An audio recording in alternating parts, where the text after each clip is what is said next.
The insecurity in the north is not something new to us anymore, as regards recent history and happenings for many years. Why has insecurity escalated over the past few years, months, and days in Nigeria, especially in the northern part of Nigeria? Let's quickly analyze this situation. It started off as Boko Haram in 2002 when President Olusegun Obasanjo was the president of Nigeria then. It was um, led by Mohammed Yusuf, who happens to be the leader of Boko Haram. So he assembled young men and he was grooming them, training them on Islamic ideals and jihadist movements. But that's not all about it. Fast forward to 2009, the group have gained a lot of acceptance from widely the poor northern youth in Borno State.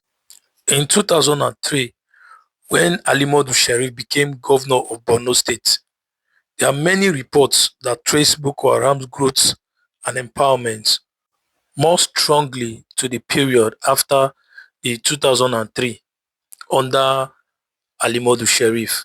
According to those sources, the critical alliance that gave Boko Haram financial and political muscle occurred when Sheriff, then after winning the 2003 governorship election, allegedly struck a deal with Mohammed Yusuf, who is the leader of Boko Haram, in exchange for electoral support. The sect was promised senior government positions and backing for stricter Sharia implementation, which fits into their purpose.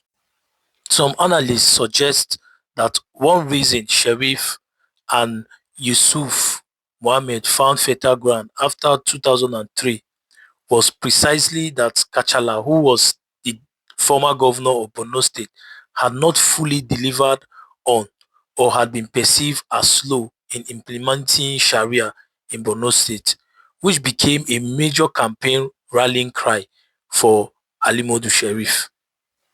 During late President Umaru Yar'Adua presidency, Boko Haram went from a fringe sect to a full-blown insurgency. Under Yar'Adua, police clashed with Boko Haram members over a small issue, and the confrontation escalated into a five-day uprising across four states, that's in Borno, Bauchi, Yobe, and Kano. Then Boko Haram members took up firearms and attacked police stations, prisons, and government buildings. Now, President Umaru Musa Yar'Adua ordered the army to crush the rebellion immediately.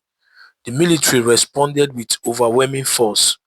Boko Haram hideouts were bombarded, hundreds of members were killed, many neighborhoods in Maiduguri were destroyed, and thousands fled their homes. This operation was internally seen as a very successful suppression of Boko Haram, but it had a deadly long-term consequences. Mohammed Yusuf, the head of Boko Haram, then was captured by the army and was handed over to the police. And few hours later, it was confirmed that Mohammed Yusuf was killed by the police. So a lot of Boko Haram members fled to Chad, Cameroon, and Sudan. So they reorganized themselves and they acquired more weapons. They recruited new fighters and came back to fight back. Now under the leadership of Abubakar Shekau. Now fast forward to 2010. By the time Yaradua passed away in May of that year, Boko Haram was fully reborn and ready to launch attacks. Less than 1 year later, they bombarded the police headquarters in Abuja. They bombed the UN building. They began large-scale kidnappings and they took over territories in the northeast. So between 2011 to 2015, there were lots of violence under Goodluck Jonathan, which was a direct result of what happened during Umaru Musa Yar'Adua's presidency. Buhari strongly condemned the extrajudicial killing of Boko Haram members under Jonathan, arguing that it was unlawful, it was counterproductive, and would worsen the insurgency in the Northeast, and he called for the rule of law to take place and military-based intelligence operation instead of mass killings and destruction of Boko Haram. There were a lot of people that have argued that former President Muhammadu Buhari defended Boko Haram during uh, the, the tenure of former President Goodluck Ebele Jonathan. So it was perceived as though Buhari was a terrorist sympathizer. In April 2014, 276 girls were abducted in Chibok during President Goodluck Jonathan's tenure. That marked a very significant growth of terrorism in the Northeast and in Nigeria. The Chibok girls' abduction was severely politicized globally, and it formed public opinion and it affected the Jonathan administration. And the North took advantage of that and campaigned against Jonathan. That episode represents one of the major highlights of failure of security architect in his tenure, and Jonathan has admitted to that several times that he felt responsible for that uh, abduction, and he tried his best to ensure that the girls are okay and safe, but it didn't work out. So he took responsibility for that failure. So fast forward to 2015 when President Muhammadu Buhari won the election. It was widely believed that Buhari would solve the problem of insecurity in the Northeast and in Nigeria, being a former general. Yes, Boko Haram was pushed out of many territories during Buhari's tenure, but while the government's attention focused more on Boko Haram and Borno State and the Northeast at large, another fire started burning in the Northwest quietly.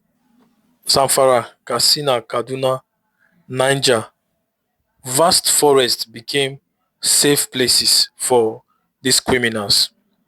These criminals realized one thing, that kidnapping pays more than castle rustling, and Nigeria slept on it.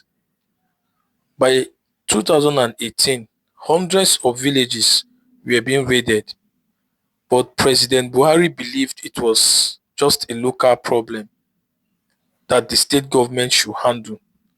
That mistake allowed banditry to mature to what it is today. Another individual who seems to allegedly have a terrorist sympathy ideology is the former governor of Kaduna State, Malam Nasir El-Rufai. He faced a lot of criticism for handling insecurity, including banditry and kidnapping in Kaduna State. Allegations include selective enforcement, political favoritism, and failure to dismantle terror network within his state.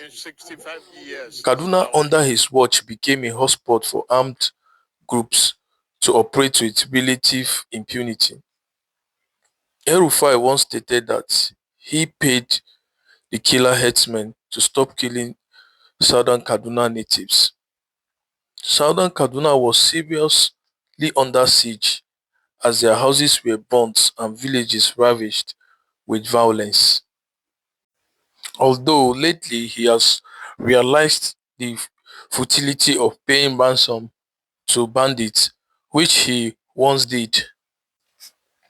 Meanwhile, in some Pantami's controversial statements and alleged extremist sympathies have also drawn scrutiny in the past. A lot of Nigerians have argued that he failed to implement sufficient policies against radicalization and terror financing. Ideology in government can sometimes blind leaders to see threats even in their own midst. Issam Pantami has said in the past that he resonates with the Al-Qaeda terrorist group. During his tenure as the communication minister in the then President Muhammadu Buhari regime, He came under a lot of pressure from many Nigerians for him to resign due to his past extremist view. But the then president Muhammadu Buhari backed him until he completed his tenure. Kashim Shettima, the current vice president and the former governor of Borno State, is also alleged to have contributed to the insecurity in the Borno State. Critics have always argued that his political networks and decision may have indirectly shielded armed groups, enabling them to continue terror activities while protecting his political allies. One suspect, who was the mastermind of the Christmas Day bombing of St. Teresa Catholic Church on 25th December 2011 in Madala, whose name is Kabiru Sokoto. He once escaped prison and was found in Abuja. You can guess whose person's house he was found. Sheikh Ahmed Gumi, a very prominent cleric, has been widely criticized for negotiating directly with bandits. Some allege that his intervention sometimes legitimized criminal networks and undermined military operations, while a lot of people also argue that he aims to save lives. Many other people say his approach may have, in a way, strengthened terrorists and emboldened kidnappers. Sheikh Gumi has publicly and unashamedly acted as a spokesperson for the terrorists and has asked the government of Bola Ahmed Tinubu to negotiate and dialogue with these terrorists for no just cause. He has been granting a lot of interviews lately defending the terrorists.